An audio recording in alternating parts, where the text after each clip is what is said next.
আল্লাহ সুবহানাহু ওয়া তাআলা বললেন যে আমি হায়াত এবং মৃত্যু দুইটা জিনিসই তোমাদেরকে দিয়েছি, হায়াত দিয়েছি এবং মৃত্যু দিয়েছি, এই দুটো জিনিসই তোমাদের জন্য ঈমানি পরীক্ষা। সুবহানাল্লাহ।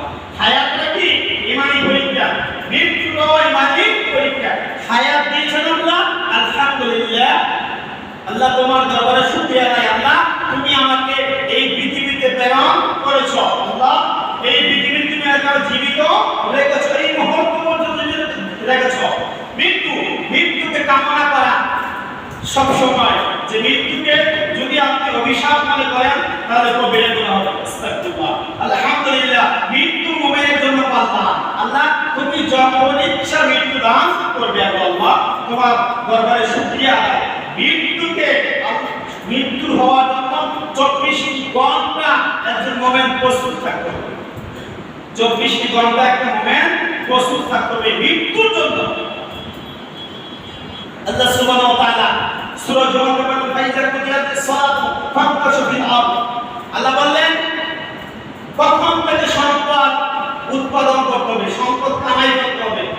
সালাতের পর, সালাত শেষ, সম্পদের জন্য জমিনে কর্মে নেমে যাও। ব্যবসা করো, ব্যবসা নেমে যাও। চাকরি করো, চাকরি নেমে যাও।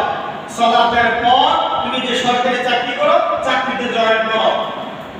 ব্যবসা করো, তুমি সালাতের পর ব্যবসা করবে। কৃষিকাজ করো, তুমি সালাতের পর কৃষিকাজ শুরু করবে। এটা ইসলামের বিধান। সালাত পরিত্যাগ করে যে অন্যান্য কর্ম যত আছে দুনিয়ার কর্ম করবে, ওই কর্মটা হারাম। সালাত ছাড়া যত কর্ম করবেন সব কর্ম হারাম। সালাত করবেন, করার পর করবেন না। যদি হালাল পর্যায়ে কর্ম হয়, আল্লাহ পাক প্রত্যেকটা কর্মের বিনিময়ে, প্রত্যেকটা কাজের বিনিময়ে আল্লাহ সুবহানাহু ওয়া তাআলা সাদাকা প্রদান করবেন। সুবহানাল্লাহ। আপনি স্ত্রী ভাত পাক করছে, ফজরের সালাতের পর বিসমিল্লাহ বলে মেসলাক জ্বালবে, বিসমিল্লাহ বলে আগুন দিবে। এইটা প্রত্যেকটা শব্দে আগুন দেওয়ার সময় বিসমিল্লাহ বলে আপনার তরকারি যে ঢাকি দিবে, আল্লাহ সুবহানাহু ওয়া তাআলা সাদাকার সাথ দান করবেন। সুবহানাল্লাহ। প্রত্যেকটি কর্ম করতে এমন। এরপর আল্লাহ বলেন এই সম্পদগুলো কি করতে হবে? দান করতে হবে। সূরা আল-আনআমের মধ্যে ফাআমান আতা ওয়া তাকওয়া সাদাকা বিল হুসনা, যাকে সম্পদ দেওয়া হয়েছে সেই সম্পদগুলো দান করতে হবে। সুবহানাল্লাহ।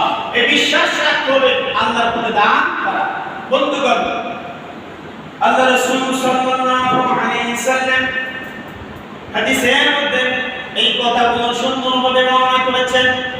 রোজ কিয়ামতের ময়দানে, হাসরের ময়দানে প্রত্যেকটা মানুষকে বিচার করবেন, ফয়সালা করবেন। দুনিয়াতে যার সম্পদ আছে, সম্পদ মানে টাকা পয়সা, সন্তান আছে, সম্পদের সুষ্ঠু ব্যবহার না করবে, কিয়ামতের ময়দানে তার বিচার হবে।